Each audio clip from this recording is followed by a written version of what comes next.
Amém. Então, nós estamos dando continuidade à aula de interpretação da Bíblia, né? A gente tem falado sobre os princípios da hermenêutica. Vou pedir a Yasmin para que ore para nós possamos iniciar a aula, só para que fique registrado, né? Se você está acompanhando os vídeos aí, não participa das aulas online. Na semana passada, eu tive um imprevisto no trabalho, uma reunião acabou avançando e eu não consegui entrar para dar a aula, né? Por isso, na semana passada não tivemos aula da escola de discípulo. Se você assiste o vídeo e quer saber das notificações, né? Na descrição de cada vídeo tem um grupo do WhatsApp da escola de discípulo. Você pode clicar e entrar lá, e lá tem as notificações a respeito do andamento da escola, os dias que porventura não houver aula por qualquer motivo, tá bom? Então, só para ficar registrado aqui no vídeo, porque a gente tem bastante visualização. Nós temos mais pessoas que assistem os vídeos do que participam da aula online, então pode ser o seu caso aí, se você está me ouvindo pelo YouTube. Então entra lá e clica que você vai estar na descrição do vídeo, tem toda o link para o grupo de WhatsApp, lá onde você vai ter as informações. Mas amém. Vamos orar, Yasmin, em nome de Jesus, para nós iniciarmos. Amém. Senhor, meu Deus, meu Pai, estamos hoje, Pai, mais uma terça-feira reunidos, Senhor, para estudar a Tua palavra. Senhor Deus, peço que abençoe, Pai, ainda mais o nosso pastor, que trará um tema muito importante para que cada vez mais o nosso conhecimento da palavra seja fortalecido, que nosso entendimento esteja realmente alinhado, Senhor, com o seu propósito. Pai, eu peço que o Senhor abençoe os meus irmãos nessa noite, abra as nossas mentes, o nosso entendimento, abençoe os lares, que nada possa atrapalhar, Pai amado. Peço, Senhor, que vá de encontro com as pessoas que não puderam estar aqui, mas que vão escutar posteriormente essa aula, Senhor. Que essa mensagem, que essa aula, que tudo que for falado hoje possa tocar o coração de cada um de nós. Pai, eu agradeço mais um dia de vida, agradeço, Pai, pela nossa saúde, pela nossa família, pelo nosso ministério, Senhor, que nós estamos hoje aqui por um propósito maior, Pai, que é entender ainda mais de Ti, para mais pessoas nós possamos conquistar para o Seu reino. Em nome de Jesus, amém. Amém, amém, amém. Glória a Deus, que assim Que seja. oração Em nome de mais Jesus. linda! Que linda! Eu mencionei. Glória a Deus, Yasmin. Amém. Que o Senhor te levante cada vez mais em intercessão e oração. Como diz minha mãe, abre essa boca, que essa boca profetiza. Profetiza sobre os vales de ossos secos. Amém? Amém. Em nome de Jesus. Então, a gente tem falado, deixa eu ver só aqui as mensagens. Oi, Silva, paz do Senhor, Silvio deu boa noite aqui, não te respondi. Paz, Silvio, tudo bem? Paz, Bem-vindo. pastor, paz a Paz, todos. querido. Boa noite. Acho que a Lorena entrou também. Paz, Lorena, tudo bem? Bem-vinda. Então, hoje a gente está dando continuidade, né? Na semana retrasada, né? Nós estávamos falando sobre a interpretação da Bíblia e aprofundando um pouquinho sobre questão de exegese e hermenêutica, né? A hermenêutica sendo um conjunto de regras, né? Que nos ajudam a fazer exegese, ou seja, a extração, a interpretação do texto. Só para deixar bem claro, da mesma forma que eu falei na primeira aula, para mim ser crente, eu preciso disso para ser crente? Não, não precisa. Né? Você não tem, ninguém precisa ter curso teológico para ser crente, para entender a palavra de Deus. Não é sobre isso. Mas a verdade é que quanto mais instrumentos, né, nós tivermos e mais conhecimento e capacidade de entendimento do texto bíblico nós tivermos, né, com certeza isso nos ajuda tanto na leitura, quanto na interpretação, quanto no entendimento e no desenvolvimento daquilo que é mais importante, que é o nosso ministério em Cristo, né? Então, você ficar mais à vontade para dar uma palavra, para liderar um ministério, para fazer aquilo que você precisa para o reino, conforme o Senhor te chamou. Então, na semana passada, eu vou compartilhar a tela aqui. Deixa eu ver como é que eu vou fazer. Acho que eu preciso compartilhar aqui primeiro. A tela inteira. Compartilhar. Já veio a minha tela e eu vou compartilhar agora a apresentação. Está em tela inteira para vocês, né? A apresentação. Tá? Sim, confirme. Tá. Então, na semana nós viemos falando sobre algumas questões, sobre a importância da simbologia, né? Que textos e signos, né, que são codificações, né, de entendimento. Elas ajudam no nosso dia a dia e a gente ter esse conhecimento, um bom conhecimento do texto e de como o texto e o contexto, né, daquele texto foram desenvolvidos é importante para o nosso entendimento. Falamos sobre exegese, né, falamos sobre que a exegese é o ato de explicar, interpretar, relatar, né, extrair da Bíblia o entendimento, né, e a hermenêutica é esse conjunto de regras. Aqui que é um exemplo, né, que nós falamos sobre o versículo de Gálatas 3:24, com esse destrinchamento através da exegese bíblica. Falamos um pouquinho sobre semântica, né, questão dos sinais. Falamos sobre a questão dos textos, né, de colocar ele no contexto imediato, né, qual o sentido da perícope, e foi falado que perícope é um termo grego que significa cortar ao redor, né, um pedacinho daquele texto. Então, é, um texto é uma regra hermenêutica que é bastante conhecida, é que texto sem contexto, ela pode ser usada como pretexto, na primeira heresia. Então, o texto sozinho, obviamente, ele pode falar o seu coração, aquele pedaço de texto, mas para que realmente você tenha uma aplicação bíblica, o ideal, pela regra hermenêutica, é que você conheça todo o contexto daquele texto, da forma que ele foi inserido. Falamos sobre morfologia, sintaxe, falamos um pouco sobre os estilos literários presentes na Bíblia, né? História narrativa, poesia, profecia, provérbios, epístolas, né? Que são as cartas, lei, evangelho, parábolas, sapiencial, né? Que são palavras de sabedoria, salmos. E aí falamos um pouquinho sobre a estrutura da Bíblia, né? A gente parou aqui exatamente nesse slide, a gente fez uma, uma extração, né, do texto de Atos, capítulo 1, versículo 6 e 7, né, sobre permanecer em Jerusalém, ter ser revestido de poder, mas falamos um pouquinho desse entendimento. Então, de maneira visual, né, o que nós temos é que a Bíblia, né, a Bíblia é Biblion, né, que significa uma pequena biblioteca, e ela é uma pequena biblioteca porque tem esses conjuntos, né. Nós temos o Pentateuco, que são os 5 livros escritos por Moisés, são os 5 primeiros livros bíblicos, os históricos, os poéticos, né? Os profetas maiores e os profetas menores. Hoje, depois da primeira aula, da segunda aula, você tem que ser capaz de me dizer por que são maiores e por que são menores, né? Porque depois da exposição também do livro de Joel, que nós tivemos no nosso culto, se você está ouvindo essa aula pela internet, quiser conhecer a nossa igreja, clica no link que tem no canal do Linktree, tem lá nosso endereço do nosso culto, mas você pode participar também online às quintas-feiras. Mas, de qualquer forma, se você já participou aqui da aula, você sabe me responder. Por que maiores e menores? Por que profetas maiores e profetas menores? Tem a ver com o tamanho do livro, né, pastor? Isso, exatamente isso. Não tem nada a ver com a importância, né? Não é Isso. não é maior que Isaías é o maioral, Jeremias é o maioral, Ezequiel é o maioral, Daniel é o maioral e Oséias e Joel são as minorias, não é isso, né? Tem a ver com o tamanho do texto só do livro, né, de compilação, tamanho do livro em si. Então foi classificado dessa forma, mas todos eles têm igual importância porque todos são indiscutivelmente a palavra de Deus, né?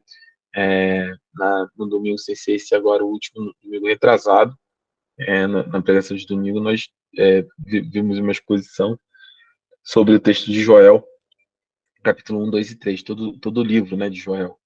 E para mim é um livro lindíssimo, né? Vocês podem dar a opinião de vocês aí para que fique registrada, mas como é lindo, né? O livro de Joel é um livro que realmente ele fala ao nosso coração de diversas formas, principalmente a respeito da obra que Deus está fazendo e da nossa perspicácia, né? Da nossa percepção a respeito da eternidade e do grande dia do Senhor, né? Então, irmãos, eu estou falando e estou provocando vocês. Abra o microfone e fale, porque eu não estou vendo vocês, porque eu estou vendo só a apresentação. Está aqui na minha tela, tá bom? Então, se alguém quiser falar, fique à vontade. Então, é isso. A gente viu isso e isso fecha aqui nesse primeiro conjunto, né? Os 39 livros do Antigo Testamento, né? Os 39 livros, mais 27 no Novo. Opa.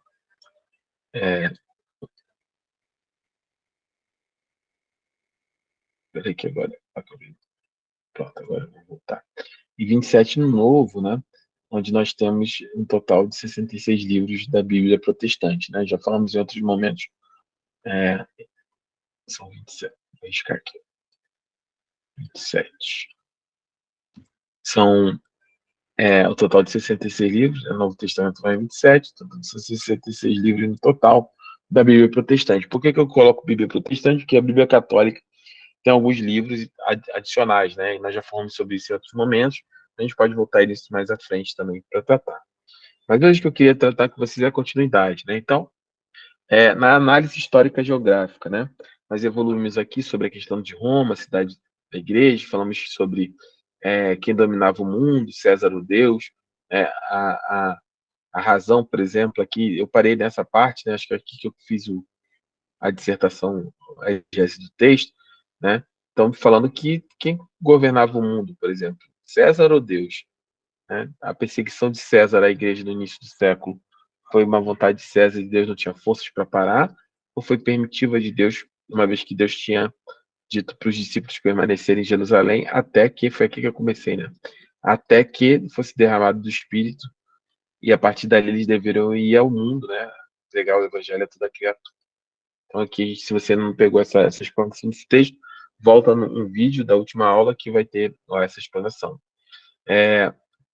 O conflito, né, entre samaritanos e judeus também, nós já falamos sobre isso. Alguém lembra sobre isso? Que eu já expliquei algumas vezes por que os judeus não gostavam dos samaritanos e vice-versa.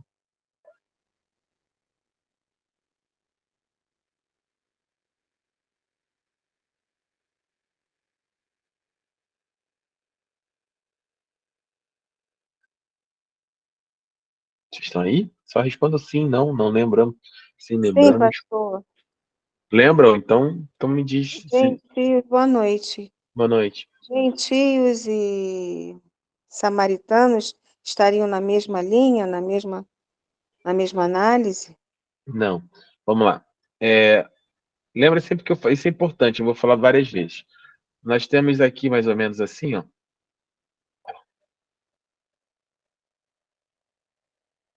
as Américas, certo? Estados Unidos aqui em Certo. cima, América Central, América do Sul. Na verdade é um pouquinho mais assim, né? Que o Brasil é meio assim, né? Mais ou menos. Então, você atravessando aqui, você tem o Oceano Atlântico, certo? Nessa região que você tem a Groenlândia, Inglaterra e tal.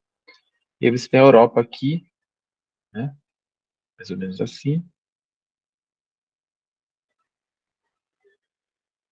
E aqui mais ou menos você tem a África, aqui a Ásia, aqui mais ou menos isso aqui. Esse aqui é o mapa mundo. E a Oceania aqui, esse é o mapa mundo, certo? Aqui, nessa região aqui, você tem aquela botinha da Itália, eu sempre falo sobre isso. A botinha da Itália aqui. E você tem o mar Mediterrâneo, esse aqui é o mar Mediterrâneo, certo? Aqui a África, aqui a Europa. Nessa região aqui, ó, menos, aqui era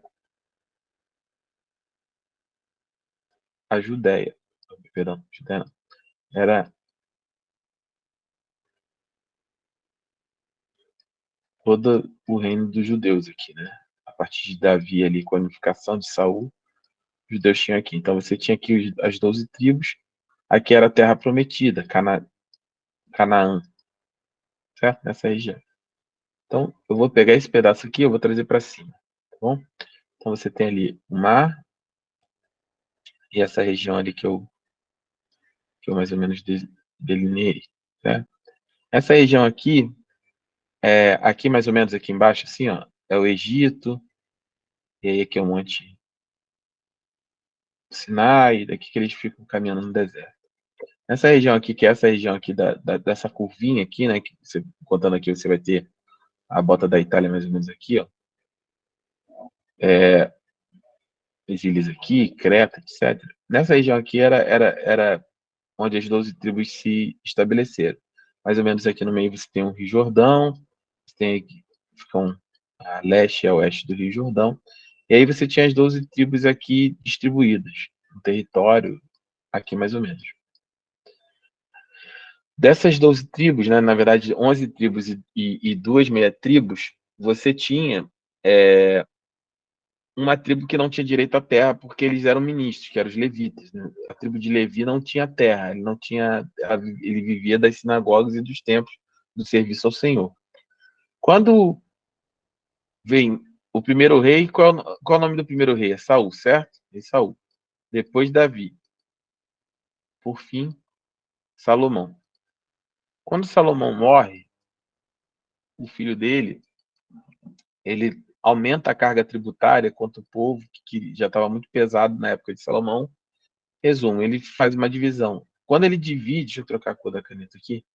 Quando ele divide, quando ele faz isso, o reino é dividido. Aqui é formado o reino do norte e aqui é formado o reino do sul. Ok. A capital do sul, do norte, era Samaria. A capital do sul era Jerusalém.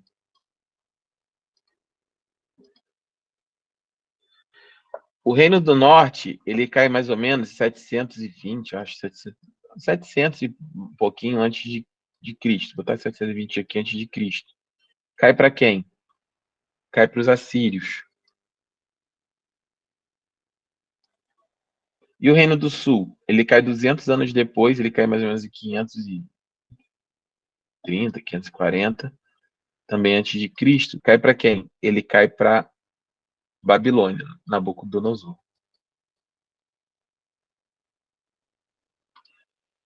Quando ele cai para Babilônia, aqui você vai ver o que livro aqui? Você vai ver o livro de Daniel, 70 anos no exílio, por exemplo. Só que quando a queda dessa queda, a capital é Samaria, como eles caem primeiro, o que os assírios fazem? Tiram os homens, levam os homens embora, ou matam, né, na guerra, e trazem para cá homens assírios. E esses homens se misturam com as mulheres de Israel, né? Se misturam com as mulheres das 10 tribos que ficaram aqui. No Reino do Sul ficou 2 tribos, tá? Judá e Benjamim. Assim as outras 10 tribos.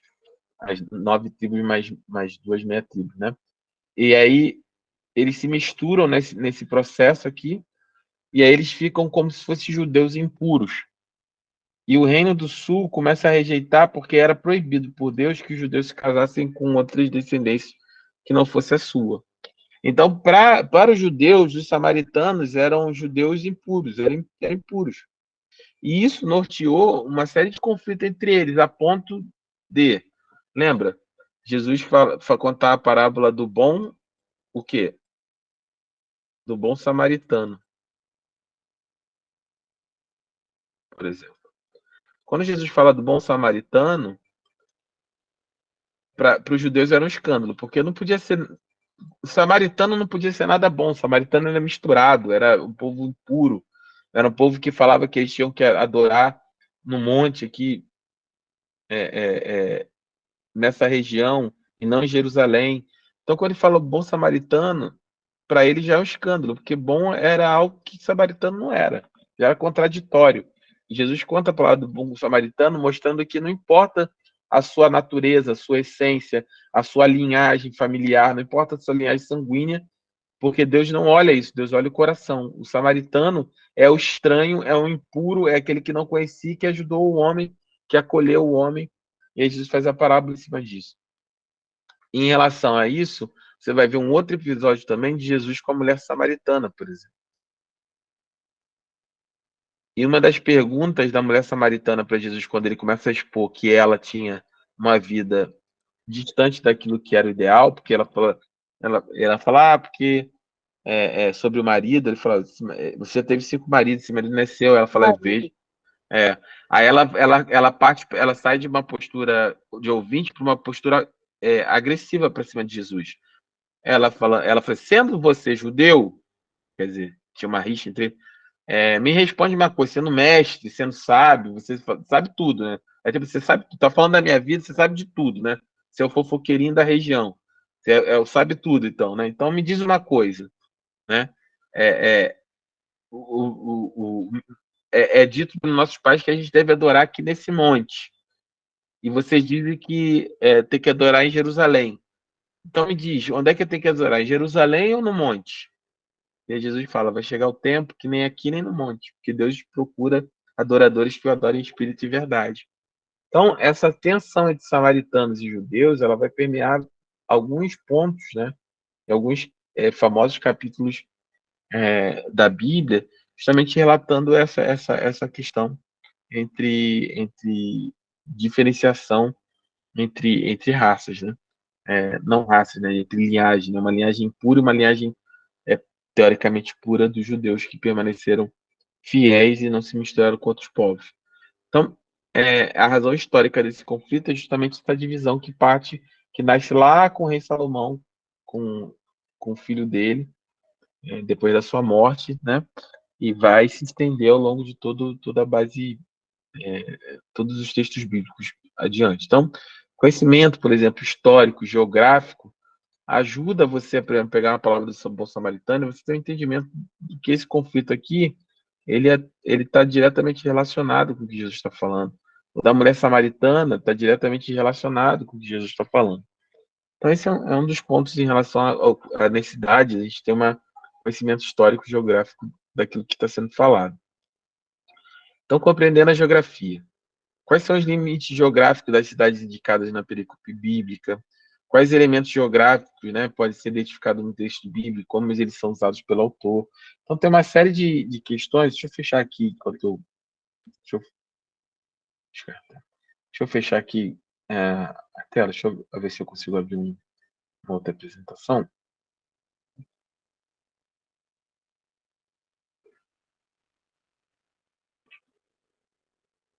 Só um minutinho.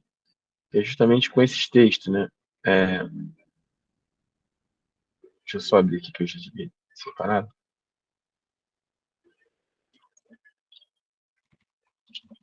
Justamente sobre esse texto, sobre esse conhecimento, né, daquilo que a gente está falando a respeito da estrutura bíblica, né, em referente aos mapas, né, tudo. Pronto, acho que eu achei aqui já. Deixa eu colocar aqui na tela. Pronto, já foi. E aí, só para ter uma pequena e breve visualização, não vou me ater aqui ao mapa bíblico agora, depois a gente pode estudar em relação a isso, mas pronto, né? Vocês estão vendo, acho que aqui agora já o mapa, né? Então,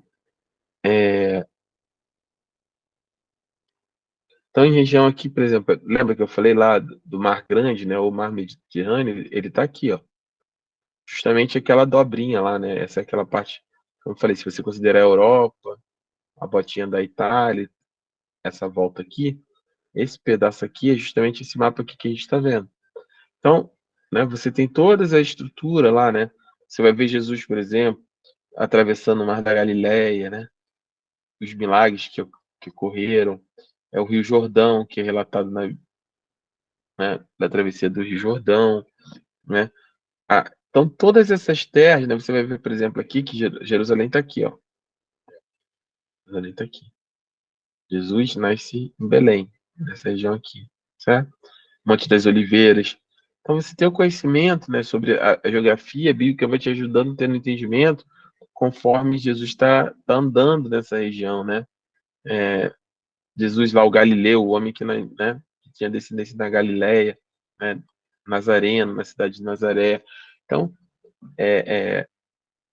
toda essa estrutura de conhecimento, né, dessa região vai fazendo você entender justamente os contextos bíblicos, né? Quando Israel ele vem para fazer a travessia do Mar Jordão, ele vem por essa região aqui para evitar, né, algumas guerras. Você tem lá os Amon, Moabe, tudo está lá, tá em Gênesis, né? A origem dos Moabitas e dos Amonitas, né? Todo o contexto é importante para você entender o que a gente está falando, da distribuição, por exemplo, das 12 tribos, né? Como é que elas ocupavam a terra.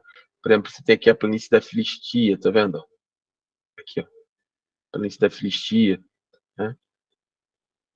Aqui mais ou menos. Então, os filisteus, né? Os gigantes filisteus, eles vinham dessa região. Hoje é a região da faixa de Gaza, por exemplo, aqui, né, ainda tem aquele conflito entre Israel e na região ali da Transjordânia. Então, assim, tudo isso está envolvido na geografia bíblica, né? A Samaria está aqui, tá vendo? Quando há a divisão do Reino do Norte e Reino do Sul, fica Jerusalém para cá e a Samaria aqui como a capital, né, do Reino do Norte. Então, você tem esse conhecimento, né, do ponto de vista bíblico, ele vai ajudando a você ter o entendimento, Jesus está se movimentando aonde? Está no Mar da Galileia. Ele está voltando para cá, está indo para Jerusalém. A entrada triunfal de Jesus em Jerusalém. Por quê? Porque Jesus, ao longo do ministério dele, ele não tinha ido a Jerusalém. Foi novo só quando tinha 12 anos. E ele começa a ter o ministério dele nessa região aqui. Ele começa a rodar essa região aqui, desenvolvendo justamente o ministério dele ao longo desse tempo, até que ele se dirige a Jerusalém. Ele sai daqui para Jerusalém, onde ele tenta triunfal, depois sua captura e a sua morte. Então, você tem esse é só um dos muitos, né, dos mapas que nós podemos ver, mas existem inúmeros mapas, né, nesse aspecto que a gente pode entender em relação à base bíblica daquilo que nós estamos lendo. Então, conforme você vai entendendo, tendo conhecimento disso, vai clareando de maneira muito, muito direta para vocês a respeito daquilo que a Bíblia está colocando, aquilo que a Bíblia está mostrando. Deixa eu mostrar aqui, só não vou me prender a mapa hoje, mas esse daqui é o possível rota do Êxodo, por exemplo. Possível rota do Êxodo, tá vendo? Lembra que eu falei mais uma vez, o mar Mediterrâneo. A gente tem o mar Mediterrâneo. Tudo acontece aqui ao redor disso. Voltando lá, Europa, a botinha, a volta lá do mar Mediterrâneo. A gente está olhando aqui para essa região aqui mais ou menos. Aí você tem aqui onde? O Egito, o delta do Nilo. Eles saem dessa região aqui de Ramsés, vão caminhando. Eles descem até essa região, até o Monte Sinai, certo? Eles sobem, ficam acampados no deserto, rodam no deserto lá por 40 anos, ficam nessa região aqui, no deserto dessa região aqui, ó, você pode ver que tem os filisteus aqui, ó, né? Você tem Edom, que era quem era irmão de Jacó, né? Que era os descendentes edomitas, que era dessa região. Então você tem toda essa questão. Quando eles entram, por exemplo, na terra, eles invadem por aqui, ó. Você vai ver, né? Josué, por exemplo, atravessando o Rio Jordão. Aí você tem as batalhas, a Batalha de Jericó, né? Toda essa região aqui era a região da Terra Prometida, mais a região ao redor. Então aqui todos eles eram conhecidos, né? Você tem aqui, por exemplo, Canaã é neto de Noé. Noé, Cã, Canaã. Né? Os três filhos. Noé tinha três filhos, né? Cã, Sem e Jafé. Cã, Sem e Jafé. Deus fez de Cã, era Canaã. Se você for ler lá o texto bíblico, por exemplo, quando Noé se embriaga em Gênesis, né? Você vai ver que Cã zomba do pai. Cã acha o pai pelado, nu, que tinha bebido vinho pela primeira vez, ficou bêbado, ficou nu. Ele, em vez de cobrir a vergonha do pai, ele vai lá para os irmãos e zombar. Vai lá ver, o pai tá pelado e tal, não sei o quê. Os dois irmãos, sem Jafé, eles se cobrem, vão de costas com uma capa, cobrem a nudez, a vergonha do pai. Quando Noé, ele acorda, né, da embriaguez, o que ele fala? Ele amaldiçoa, ele seja, maldito seja Cã. Não, ele fala, maldito seja Canaã. A sua vontade será para a descendência dos seus irmãos. Então, essa região aqui de Canaã, né, que era descendente de Noé, foi dada por herança baseada também nesse aspecto dessa profecia, né, dessa maldição que Noé lança sobre o neto por conta do comportamento do pai. Então, assim, toda a história bíblica, ela tá acontecendo, tá rolando aqui em torno dessas estruturas, né? É, é, quando você vai entendendo, né, essa questão, né, de como as coisas funcionam, vai ficando claro qual é a dinâmica do texto que você está lendo. Isso é importantíssimo para você ter uma interpretação clara das coisas que você está entendendo. Então, quando você entende lá que Moab, por exemplo, quem é Moab? Você vai lá atrás, vai ler que vê Quiló, quando aquele episódio de que a esposa morre e tal, e as filhas se veem numa situação onde o pai já está velho, não tem homens na terra, o que, que elas fazem? Elas se propõem as duas a cada uma a terem relações com o próprio pai, né, numa relação incestuosa, e a partir disso elas se engravidam, né? E aí nasce essas crianças, né, que ficariam sendo conhecidas, né, como os moabitas e os amonitas, né, que eram assim verdadeiras problemas na vida de Israel ao longo de toda a passagem bíblica. Então, o contexto, né, bíblico em si, ele é muito importante para que a gente tenha. Eu sei que essa aula é mais técnica, assim, ou pelo menos uma pincelada mais técnica, mas é importante para tudo aquilo que nós estamos vendo em termos de interpretação da Bíblia. Então, compreender, óbvio, pastor, eu preciso entender isso para mim entender a Bíblia, senão nunca mais posso orar. Não, meu. Só que também, assim, é importante que nós conheçamos aquilo que nós cremos, né? Então, saber quais são os limites bíblicos, o que está falando ali no pedaço, quais são os elementos geográficos que pode ser identificado naquilo que a gente está falando. Então, para isso, para a necessidade de interpretação bíblica, a gente tem algumas premissas, né? Quais são essas premissas? Primeiro é a seguinte: crer que a Bíblia é uma revelação de Deus, ponto. Não adianta você discutir com a pessoa. Eu tenho um amigo meu que ele é muito inteligente e ele conhece muito da Bíblia. E eu vou discutir com ele textos bíblicos. Se ele não acredita que a Bíblia é a palavra de Deus, não faz nenhum sentido. Que toda a base de interpretação ela está baseada no fato de que a Bíblia é a palavra de Deus, que é Deus falando aos homens, né? Eu gosto muito de uma frase que diz que a Bíblia é o único livro que nós lemos que o autor ele está presente toda vez que a gente lê, né? Livros normais você não lê. Quando você lê, normalmente não, né? Na grande maioria das vezes você não tem um autor, né? Junto a você. A Bíblia não. A Bíblia é a palavra de Deus e quando nós lemos é o Espírito Santo que nos revela, que nos dá o entendimento. Então, a segunda é sobre a questão da realidade do pecado. O pecado é real, ele existe e é a condição da queda do homem.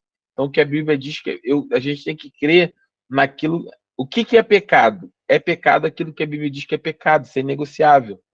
Mas eu não acho que seja bem assim. Então, meu irmão, então você não crê que a Bíblia ela é a revelação de Deus para o homem, porque a realidade do pecado o pecado separou o homem de Deus, e aquilo que a Bíblia diz que é pecado e ponto, né? Porque todos pecaram.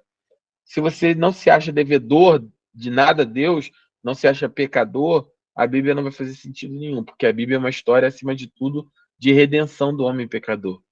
As dificuldades da própria Bíblia, entender que a Bíblia tem textos que são mais truncados que o outro, né? A gente está falando de textos que foram escritos ao longo de 1.400, 1.500 anos, né, de diferença, em períodos muito distantes um do outro. Então você tem a dificuldade, ela é escrita numa língua que não se fala mais, que é aramaico antigo. O próprio grego é um grego que já não se utiliza mais no Novo Testamento, né? Já é um grego mais arcaico. Então, assim, a Bíblia tem dificuldade na própria estruturação do texto, mas tendo esse entendimento, você consegue chegar naquilo que é necessário para ter um entendimento claro do texto bíblico. E a principal é que o escritor e o leitor, num contexto bíblico, né? Você está lendo algo que está muito distante do nosso cotidiano, né? Então, o que a gente costuma dizer, quando o Davi escreve lá no Salmo, o Senhor é meu pastor, nada me faltará, para Davi é muito claro, diferente de nós, o que é ser o pastor, porque ele era pastor. Ele era pastor real de ovelhas, era o dia a dia dele, era pastorear ovelhas. Então, você concorda comigo que ele sabe muito mais qual é o papel de um pastor e o que significa ele dizer: o Senhor é meu pastor, eu sou a ovelha do Senhor, que é meu pastor. Para ele é muito mais real, né? É muito mais completo o contexto e entendimento daquilo que está sendo dito do que para nós. Então, para a gente entender realmente, o Senhor é meu pastor. Então, o que era pastor, o que era vara, o que era o cajado, o que era, né? Um era para condução, o outro era para correção. né? Tem muita gente que acha que o evangelho é só amor. Não, eu costumo falar sempre, como pastores, né? Não só eu, qualquer, né, pastor ou pastora consagrado, a gente... por que que as pessoas na igreja, por exemplo, se alguém fosse chamar a sua atenção para uma correção, as pessoas têm dificuldade para ser, se for irmão, qualquer um, porque o cordão, o cajado e o bordão, quer dizer, a correção e a vara de correção e a vara de condução, ela pertence ao pastor, não pertence a mais ninguém. Então, normalmente, uma ovelha está muito mais propensa a ouvir uma consideração, uma ponderação do seu pastor do que um membro da igreja, que é bíblico. Então, Davi entendia esse contexto, entendia essas questões muito mais do que nós, por exemplo, temos condições por não viver nessa realidade. Então, é ideal a gente buscar esse entendimento, aquilo que ele está falando, as coisas que ele está dizendo, por exemplo, para que a gente possa ter uma plena compreensão do texto. Então, a escritura explica a própria escritura. Essa é uma primeira base, é o primeiro item de princípio hermenêutico. Isso é importantíssimo. Você pode ter livros de apoio, de análise de texto do Antigo, no Novo Testamento, de livros sobre vamos dizer assim, uma facilitador de conhecimento do texto bíblico, de notas, mas a Bíblia não precisa de mais nada. A Bíblia, ela explica a própria Bíblia. A Bíblia, ela é sua própria intérprete. Lembra? As 5 solas da Reforma Protestante: sola Escritura, somente Escritura. Nós não precisamos de mais nada. Quando nós lemos a Bíblia, é o próprio Espírito Santo que nos dá um entendimento sobre aquilo que estamos lendo. Outro princípio é que as palavras elas precisam ser tomadas no conjunto da frase. Não adianta pegar um texto isolado, uma única palavra, para tentar...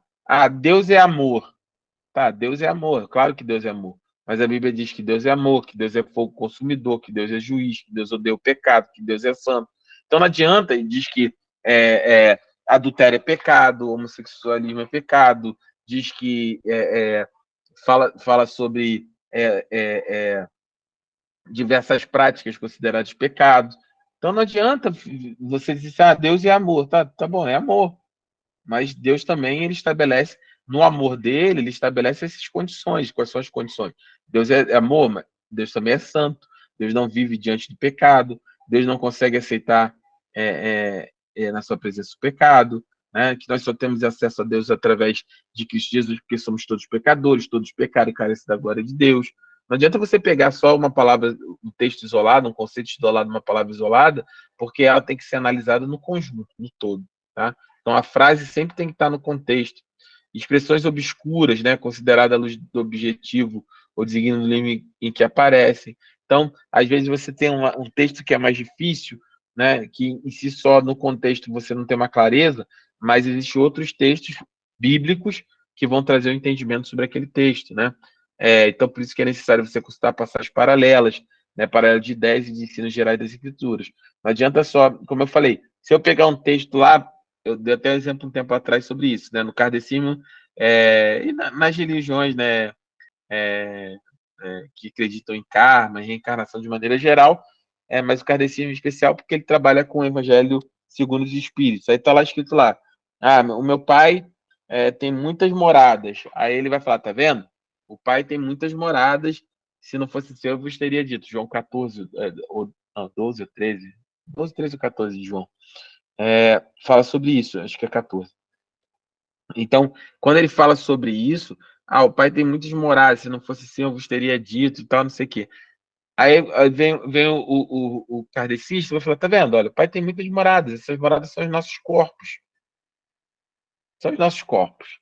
Cada vez que a gente reencarna, né, que cada vez que a gente reencarna, é uma dessas moradas, é isso que Jesus está dizendo. Que essas muitas moradas justamente são as várias formas de reencarnação que nós podemos ter ao longo da nossa existência, de evolução. Nós, cristãos, acreditamos na encarnação. O que é encarnação? Jesus se tornou carne, ele encarnou.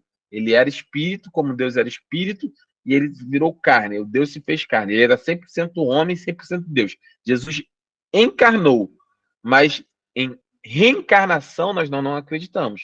Jesus morreu, Jesus, e ressuscitou Jesus. Lúcio vai morrer, Lúcio e vai ressuscitar naquele dia Lúcio. Eu não vou morrer Lúcio e vou ressuscitar, ou vou nascer de novo João, Maria. Não.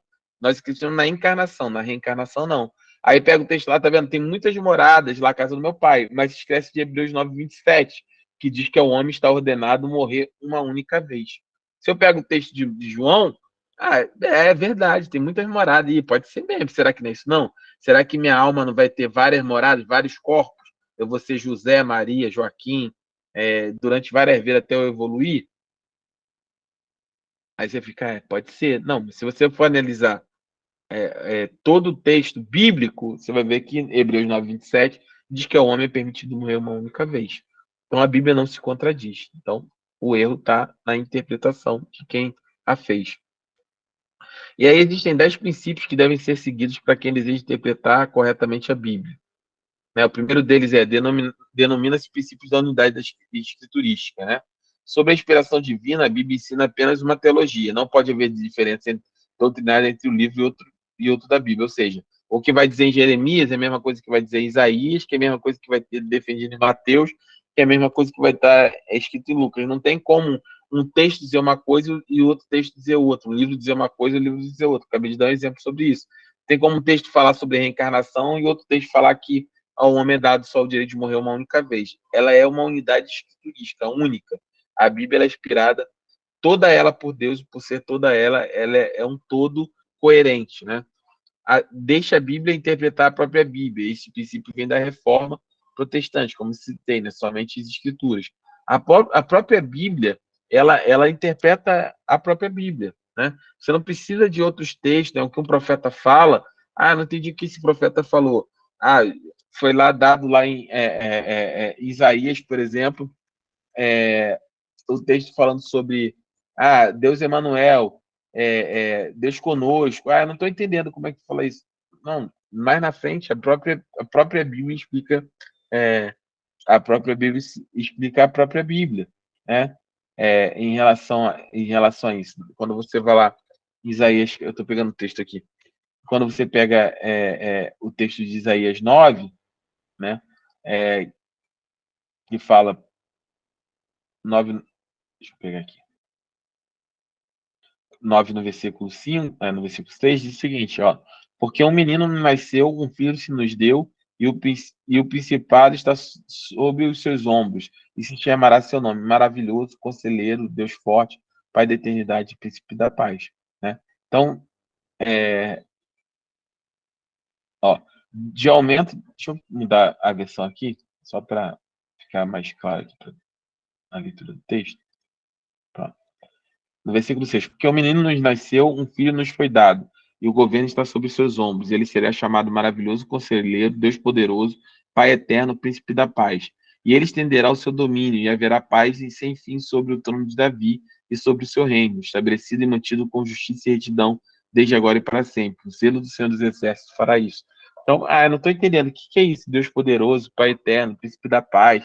Um menino nos foi dado, um filho nos foi dado, um menino nos nasceu. Isaías estava fazendo uma profecia sobre o próprio Cristo, sobre o seu nascimento, né? O Deus encarnado, né? O Deus que se tornou carne. Então, a própria Bíblia, ela vai tratar sobre a própria Bíblia. Não existe necessidade de interpretação de outro, não existe um outro livro que traga luz sobre aquilo que a Bíblia está dizendo. Não. Você pode ter livros que falem sobre interpretação bíblica, mas sempre à luz da própria Bíblia. Eu não preciso, né, como acreditou os adventistas do sétimo dia, por exemplo, que a gente precisa de um livro adicional, por exemplo, como os escritos de Ellen G. White, por exemplo, que são no mesmo nível de inspiração bíblica, que vem trazer novas revelações a respeito da palavra de Deus, ou a respeito do futuro, do presente, em relação à igreja. Acho que a Yasmin, pode falar, Yasmin, e agora A minha dúvida era sobre os adventistas, pastor, mas você já me explicou. Obrigada. Nada. Isso por vários. Isso sola escritura, que é a base que nós falamos nas 5 solas, né? Você tem ali um princípio importantíssimo, que somente a escritura. Por que somente a escritura? Que a gente crente, protestante, nascido de novo, nós, Ministério do Deuteronômio, mas nós aceitamos outra fonte de inspiração da palavra de Deus que não seja a Bíblia. Ah, mas pastor, isso é tão óbvio. Não, não é óbvio. Você quer, não é óbvio.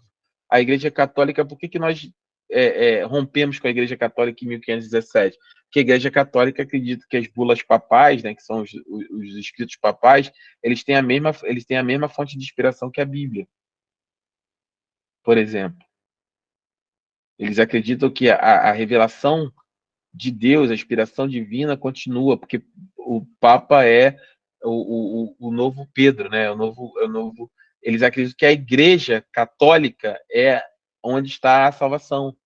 Por isso que você vai ver que a Igreja Católica declara: não há salvação fora da Igreja. Nós cremos que não há salvação sem Cristo Jesus.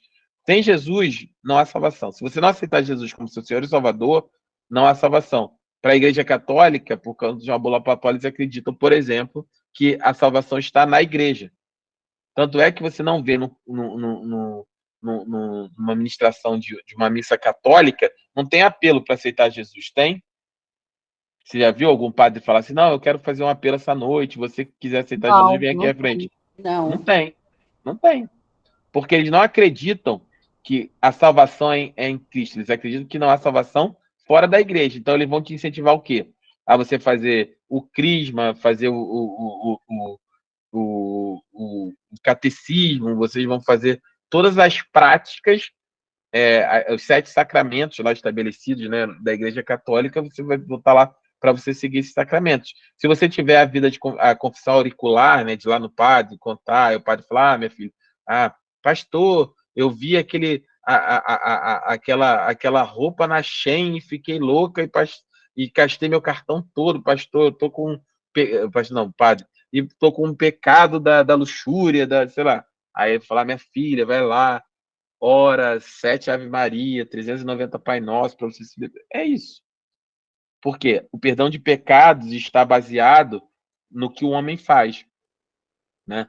Naquilo que o que você faz é que estrutura a salvação ou estrutura o perdão dos seus pecados. Enfim, a gente pode entrar nisso, e eu acho que a gente vai entrar, que Yasmin levantou a mão, enquanto Yasmin levanta a mão, lá vem, tô brincando, amigo, manda ver.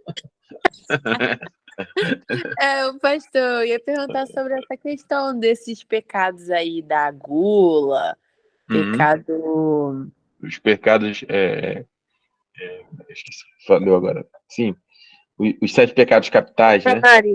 Isso. E a glutonaria, Yasmin? São os pecados de Gálatas, né? É a Isso. glutonaria, né? Não, são os pecados de Gálatas, né? São os pecados do texto de Gálatas, né? Só que tem algumas distorções, né? Eles falam sobre avareza, gula, inveja, ira, luxúria, né? Preguiça, soberba. Então, nós cremos, né?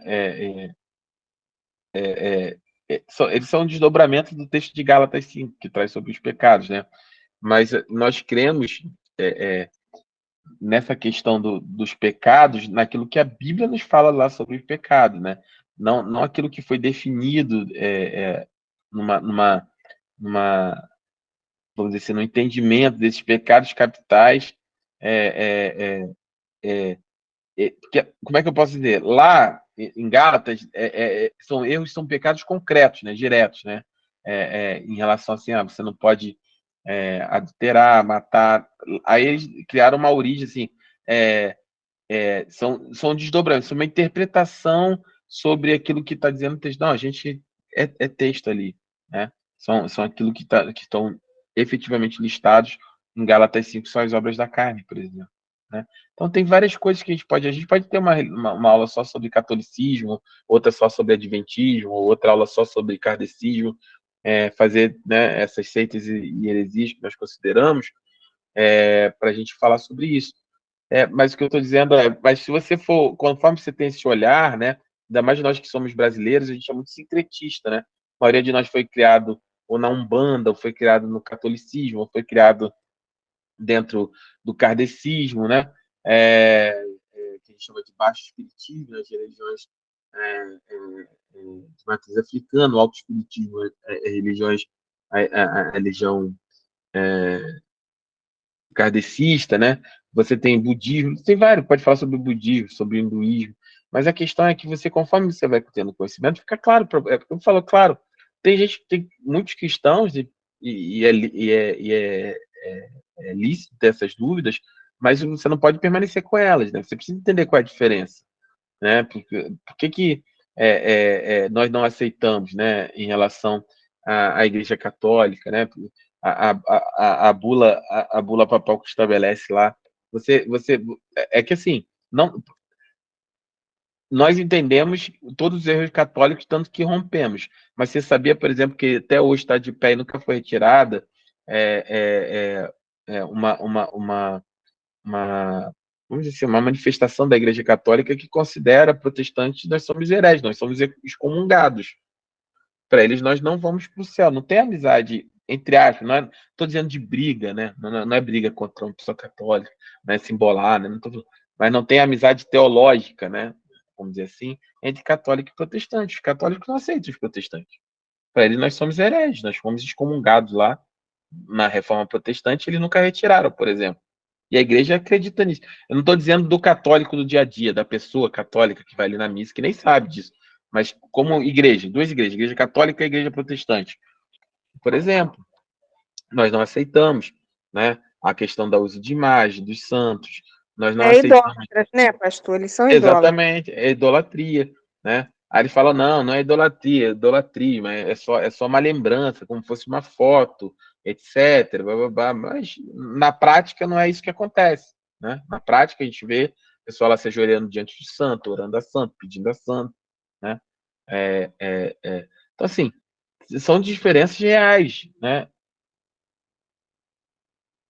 Porque a questão da transfusão de sangue, porque para eles é a mesma questão de por que no Antigo Testamento eles não comiam carne com sangue, porque para eles é vida, e você não pode transferir vida para outra pessoa, entendeu? Assim, é se tornar impuro, misturar o sangue do seu com outra pessoa é, é, é algo abominável, Senhor, entendeu? É como comer carne com sangue, entendeu? É o entendimento deles, ele está falando sobre o testemunho de Jeová.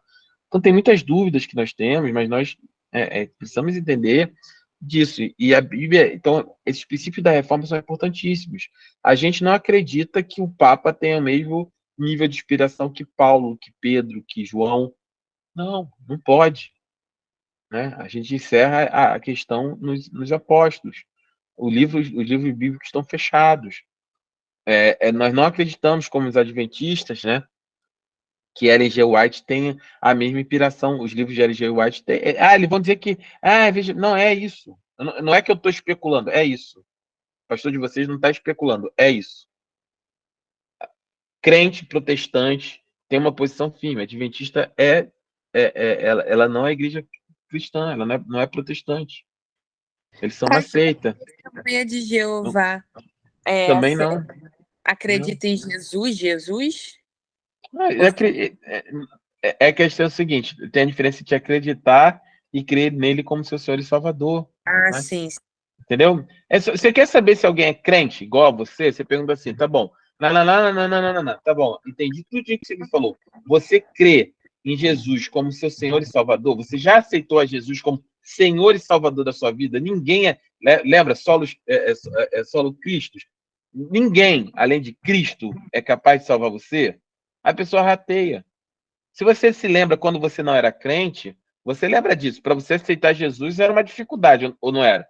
Quando alguém pergunta assim, Yasmin, aceita Jesus? Você falou, opa, vou aceitar. Não, agora, aceite Jesus, amo Jesus. Foi isso? Ou foi um processo de convencimento do Espírito Santo? Foi.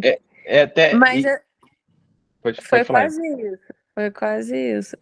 Foi até que rápido, né, Fernanda? Entendeu? Mas é verdade, pastor. Tem isso, a gente fica. Como é a palavra? Reticente, né? Do que é isso que estão. Do que é realmente. E a gente fica com. Não é medo, mas a gente fica receoso, a gente fica. O que é isso que a pessoa está falando? É complicado. É um bloqueio, é porque você, assim, eu costumo falar, né? É muito incrível, assim. É uma coisa que eu quero que vocês guardem de vocês no coração de vocês, assim, com todo o entendimento que vocês têm, nunca duvidem do poder de Jesus, do poder do Espírito Santo na vida de alguém. Aí você fala, mas eu não duvido, pastor. Não, você vai entender o que eu vou falar. Às vezes, você vai lá, a pessoa lá na igreja. Aí você fala assim, fulano de tal, aí eu faço lá o apelo, eu faço a abordagem. Você não quer aceitar Jesus como Senhor e Salvador da sua vida? Aí a pessoa fala, meio rateando, aí você explica e tal, a pessoa fala, ela toma a decisão. Não, tá bom, vou aceitar Jesus. A Bíblia fala, eu sempre cito esse texto, em Apocalipse, né, Apocalipse 3 fala, estou à porta e bato. Se alguém abrir a porta, eu entrarei e cearei com ele, e a gente entende que essa porta é a porta do coração. Jesus não é quem vem para roubar, matar e destruir, quem é o ladrão é o diabo. Quem entra na vida da pessoa sem permissão é o diabo. Jesus é um cavaleiro, a gente sempre explica isso, que fica à porta. Ali, se a pessoa convidar, fizer um convite pessoal, por isso que a gente fala de um convite pessoal, citando a Cristo, vai entrar na vida dela. E é impressionante, porque assim, a pessoa toma essa decisão e a verdade é que ela tá tomando decisão que nem ela tem noção do que vai acontecer, porque a verdade é, quando a pessoa dá permissão, fala, Jesus, eu te aceito como Senhor e Salvador da minha vida. Se ela fizer essa oração sincera, mesmo sem entender as consequências disso, Jesus entra e muda a vida da pessoa. Se todos nós aqui formos dizer assim, quando você... Fala a verdade, quando você aceitou a Jesus, Guilherme, você imaginava que você está aqui hoje? Não. Você não tinha noção. Você imaginava que Jesus ia mudar tantas coisas em você como ele já mudou? Não mesmo. Não, você não sabe. É assim, você leva a pessoa a uma decisão por Cristo, aí a pessoa fica assim, mas será que vai mudar? Vai mudar, porque acabou. Quem entrou agora no jogo, quem entrou na vida da pessoa é o Deus Todo-Poderoso, é o Senhor dos Senhores. E Jesus, quando entra, o pecado não fica. Jesus entra, transforma, liberta, quebranta, muda. Aleluia! É Jesus, e a gente tem que ter isso no nosso coração. A gente não pode duvidar como crente disso.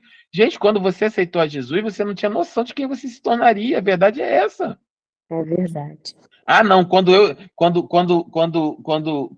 a Sil foi lá na frente entregar a vida dela para Jesus, ela sabia que ela estava pronta para se tornar obreira na casa do Senhor e andar conhecimento da gente. Não sabia nada, a gente nem sabia. A gente de citar Jesus, o Espírito Santo convenceu ali naquele momento que você era pecador, que você precisava da salvação que só em Cristo Jesus você ia encontrar. Por isso que o Espírito Santo ele convence do pecado, do juízo e da justiça e do juízo. Quando ele te convenceu ali, lembra que eu peguei sobre Efésios, que é necessário o mesmo poder que trouxe Jesus da morte para a vida, é necessário para trazer um pecador da morte para a vida. Que morte é essa? A morte espiritual do pecado para a vida em Cristo? É um milagre. Quando alguém vai lá aceitar Jesus como seu Salvador, é um milagre. Nós fazemos tudo para esse momento. Porque é um milagre. Alguém nasce de novo na nossa frente. E muda. A verdade é que muda. Nenhum de nós aqui nessa live, e que esteja assistindo o vídeo, ninguém sabia que... Eu sabia lá que ia me tornar pastor quando eu aceitei Jesus com 18 anos. Eu sabia que eu comecei a chorar no culto. O pastor deu boa noite, comecei a chorar. Quando ele parou, achei que estava tudo bem. Ele deu boa noite, vamos ficar de pé para terminar o culto. Comecei a chorar de novo. Quando eu vi, eu estava lá na frente. E 23 anos depois, eu sou pastor de uma igreja. Você acha que eu pensei o que? Não, eu vou aceitar agora, ponderando toda a verdade que eu acabo de ouvir. Não sabia nada do que ia acontecer. Sabia que 3 dias depois eu estava no monte, batizado no Espírito Santo, já recebi uma profecia que eu nem sabia como é que funcionava, que eu ia ser pastor. Sábado já pedi um gabinete, já pedi que eu queria assumir, como é que eu fazia para assumir minha função, porque Jesus tinha falado que eu ia ser pastor. E é isso. Então, assim, não duvide, meu irmão, não duvide do poder de Deus, não duvide. Leve uma pessoa a uma decisão por Cristo, óbvio, consciente, não é qualquer, né, assim, aceita Jesus aí, tá bom, aceitei, não é isso. Uma decisão, confronte. Você tem uma oportunidade, confronte a pessoa. Isso vocês têm um exemplo, assim, do pastor de vocês. Me deu uma oportunidade, eu confronto. Eu cheguei, não sei se aceitou a Cristo, pergunto na caraça, já aceitou a Cristo? Não, não, vamos aceitar agora, agora. Agora. Jesus, meu irmão, Jesus muda. Eu não estou confiando que a pessoa tem consciência de tudo que vai acontecer, ou ela está disposta a largar o pecado, ao erro, as drogas, o sexo ilícito. eu sei que ela não tem consciência de nada e talvez não tenha nem desejo, nem consiga pensar em largar essas coisas agora. Mas uma coisa eu sei, quando ela falar assim, Jesus, entra na minha vida, Jesus vai entrar. E quando Jesus entra, meu irmão, o pecado não fica, o homem pecador se redime, o homem promíscuo se torna chefe de família, a mulher sem esperança se torna serva do Senhor, princesa de Deus. Meu irmão, Deus muda, Jesus muda. E nós precisamos ter essa questão. Por isso, nós precisamos ter certeza da nossa fé, certeza daquilo que estamos fazendo. A Bíblia, ela é única, nós só aceitamos ela. Nós não podemos ter dificuldade de nos posicionar sobre catolicismo, sobre kardecismo, sobre budismo. Nós não compactuamos com essas questões. Nós temos divergências claras sobre essas coisas. Claras. Mas nós só podemos saber se nós tivermos uma base de fé muito forte. Inclusive para explicar para as pessoas. Por que que não, por que que você não acredita? Eu não acredito por isso. Simples assim. Mas eu acredito. Então, ótimo. Mas eu não acredito por conta disso. A gente está criando uma geração. Eu vou entrar aqui que eu não vou conseguir. Gente, essa aula tem 37 slides. Eu não consigo passar 3 slides por aula. Mas eu não. Nós não podemos ser uma geração em Cristo. Nós não podemos ser crentes que têm vergonha de se posicionar a respeito de tudo.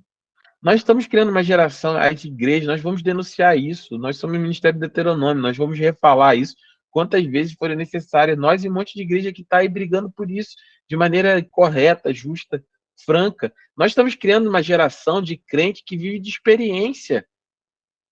As pessoas querem ir para o culto. Eu não tenho nada contra o worship, eu não tenho nada contra adoração, não tenho, mas só vive de experiência. É uma geração que não fala de Jesus, não prega a palavra, não sabe se posicionar, não tem conhecimento, não busca conhecimento, não gosta de crescer em graça, só quer experiência, só quer ir para culto e ficar lá cantando 150 vezes o mesmo refrão da música e chorar. Não, isso é ótimo, eu amo. Você está no culto comigo, você sabe que eu amo louvor, mas não o evangelho não é isso só.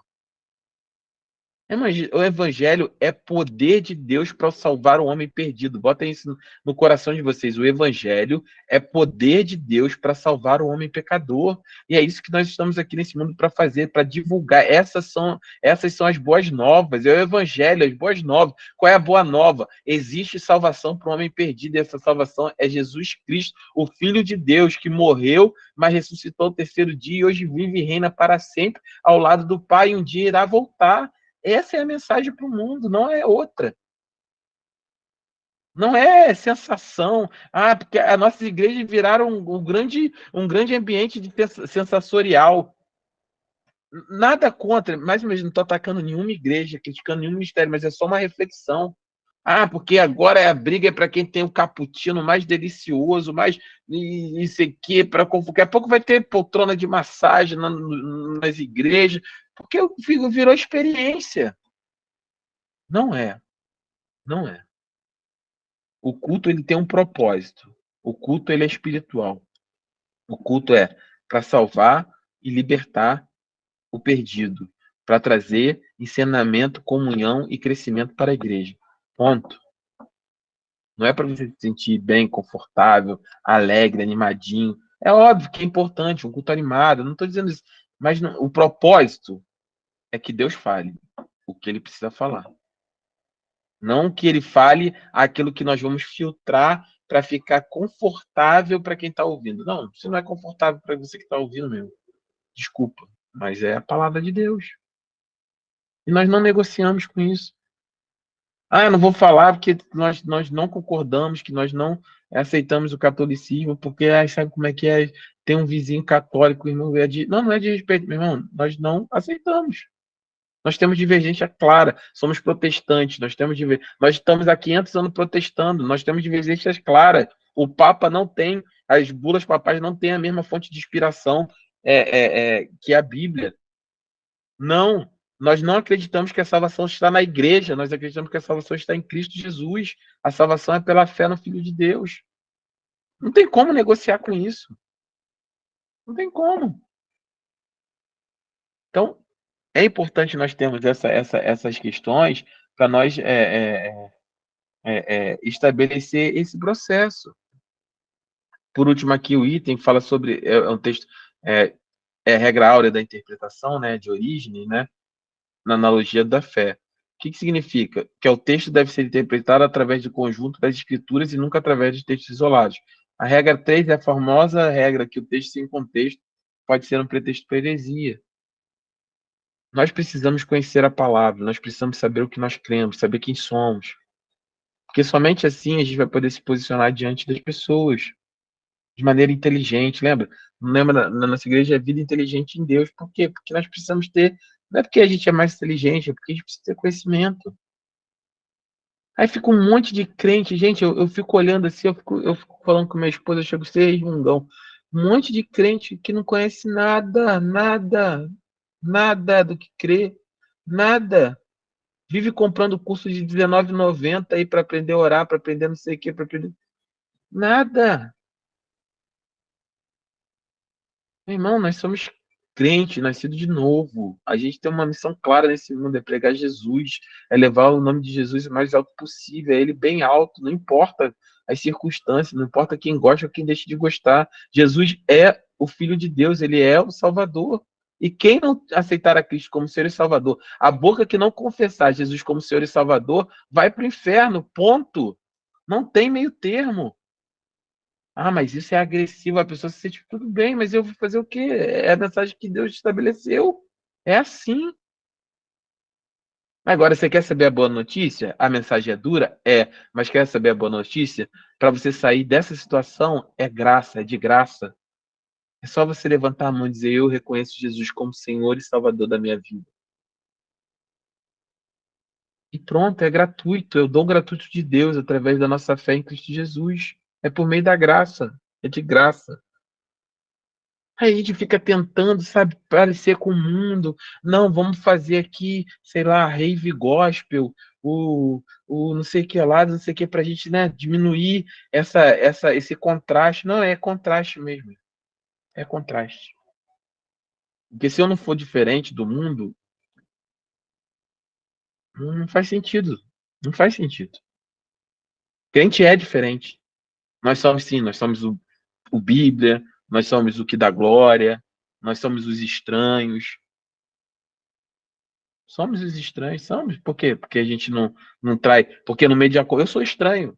No meio de uma conversa no trabalho, tá todo mundo falando sobre a garotinha bonitinha do não sei da onde, a mulher do sei quê, quem pegou lá não sei o que lá.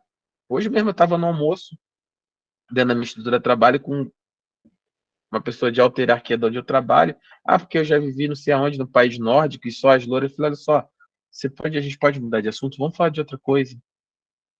Ah, porque você não gosta? Não, meu irmão, porque eu sou casado e para mim isso não faz muito sentido.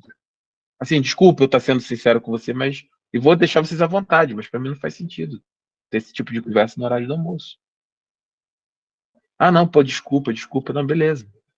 Vamos falar do Flamengo, do Vasco, falar de outras coisas. Quero saber lá das aventuras sexuais que o cara teve na Noruega. Ah, você é estranho, sou crente, cara. Eu fui chamado para ser estranho, eu sou ovelha enviada ao meio do matadouro. Eu sou peregrino nessa terra. Sabe quando você está andando assim, você vê que tem um gringo? Nosso reino não é daqui, nosso reino é de outro lugar. A gente é gringo no meio desse mundo, a gente é o estranho, a gente é o diferente, sou o diferente, vou fazer o quê? Jesus me salvou e me constituiu assim. Não adianta a gente querer se moldar, lembra? Paulo fala sobre isso. Não se molde a esse mundo, não se conforme, não tome a forma desse mundo. Muda, metanoia, muda. Tem gente que vai gostar, tem gente que não. A maioria não vai gostar, mas tem gente que vai gostar. E na vida dessas pessoas que vão gostar, a gente vai fazer diferença para a eternidade. Nós precisamos ser uma igreja que faz a diferença. Nós não vamos parecer, não preciso envelopar o evangelho para ele parecer mais agradável. O evangelho é poder de Deus para salvar o homem, pecador. E nós precisamos ter claramente essa mensagem. Sermos crentes, crentes, crentes em Cristo Jesus. Amém? Vamos nas próximas aulas, a gente tem algumas coisas que a gente vai evoluir, eu vou Amém, pastor. terminar em relação a isso. Mas que você possa, em nome de Jesus, aí, Jesus possa tocar a cada dia mais no seu coração a respeito, dessa estrutura. Nós precisamos conhecer o Senhor. E você vai conhecer. E daqui a pouco eu vejo, assim, eu oro. Eu falo assim, pastor, o que você ora? Eu oro que vai levantar na nossa igreja uma geração. Irmão, eu quero saber o que eu já falei lá, tô nem aí, sabe? Se eu tô com o microfone, se eu não. Irmão, eu quero ver sair pastores. Eu e minha esposa, como pastores da igreja, né, pastora Antônia, a gente quer gerar, as ovelhas que a gente quer gerar vida, a gente quer gerar outros ministérios, a gente quer gerar unção que Deus, pela misericórdia e pela sua infinita misericórdia, derramou sobre as nossas vidas, que repouse sobre a vida de vocês em porção dobrada. Nós queremos pessoas que pregam o evangelho, nós queremos que na nossa igreja saiam intercessores, missionários, profetas, pastoras, pastores. Gente que faça diferença para o reino. Para o reino. Senão não faz sentido. Irmão, não faz sentido. Entenda o que não faz sentido? Não faz sentido, tá? Eu tô falando de mim, eu tô falando de mim para que vocês tenham um parâmetro para a vida de vocês. Não é porque é de mim. Não faz sentido eu, Lúcio, homem, casado, pai de família. Não faz sentido eu estar 1 hora aqui 1h20 aqui falando do meu tempo que eu podia estar descansando, tomando banho, comendo, vendo alguma coisa na televisão, distraindo a minha mente, descansando do dia de trabalho. Não faz sentido se não for para impactar para a eternidade. Não faz sentido. Não faz sentido. Nós temos que consumir a nossa vida para sempre, para a eternidade. Vocês precisam trabalhar com isso para a eternidade. É abordar para a eternidade seu vizinho, seu amigo, seu primo, sua sobrinha, seu tio, seu irmão. É ser inquieto a respeito do reino. Nós não somos um grupo de autoajuda, entendem? Nós somos nação santa, povo eleito, sacerdócio de Deus, sacerdócio santo para o Senhor, separados. Jesus chamou cada um aqui pelo nome. Nós precisamos ter essa responsabilidade. Jesus tem uma obra poderosa na sua vida, meu. Não se prenda a isso. Olha o Senhor. Jesus tem uma obra poderosa na sua vida. Eu sempre falei isso no meu ministério. Eu não quero alcançar multidões, não. Se eu puder alcançar um que vai alcançar multidões, louvado seja o nome do Senhor. Que seja a Yasmin, a Lorena, o Gabriel, a Fernanda, a Nádia, a Sil, a Elizabeth. Que seja você, meu irmão. Alcance que você seja a boca de Deus para esse mundo. Alcance pessoas, mude vidas, liberte o cativo. Porque no início ninguém gosta. Mas depois que prova, as pessoas são eternamente gratas. Você gostava que falava de Jesus para você? Eu não gostava. Falava, e lá vem minha mãe de novo. Eu falava com a minha irmã, falava, Fernanda, mamãe é muito sem noção, né? Vai vendo aquele negócio de Jesus de novo, de oração, chata, sem noção. A gente se escondia no quarto para não ser orado pela minha mãe. Não gostava. Ela tá morrendo de rir aqui. Mas é verdade. Não E no gostava. café, No pastor café. Lúcio? E É. no café, o que eu fazia? Eu deixava um versículo bíblico. Eu queria lá versículo bíblico, mas tinha que ler porque não adiantava. Se não lesse, ela ia ficar falando de 50 anos na minha cabeça que eu não li. Aí tinha que ler. Aí eu ia ler lá. Que Deus amou o mundo de tal maneira que Deus. Não queria nem saber disso. Estava acelerado, jovem, queria saber lá de Bíblia. Mas lembra que eu falei? Não subestime o poder de Deus. A Bíblia diz que a fé vem pelo ouvir e ouvir a palavra de Deus.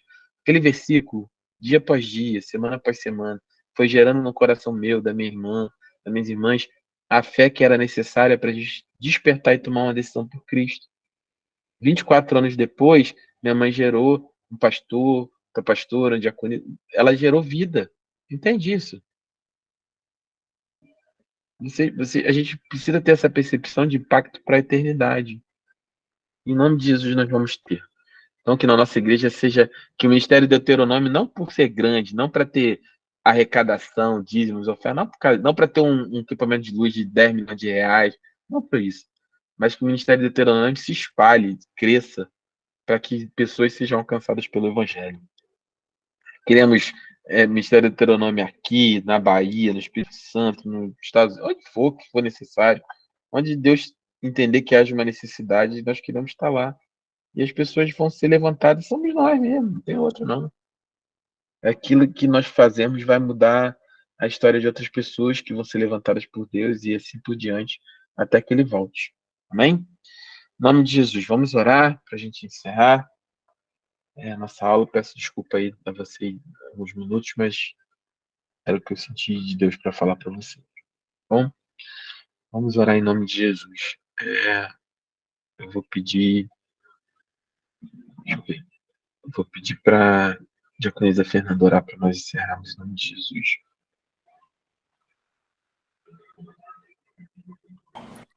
Amém.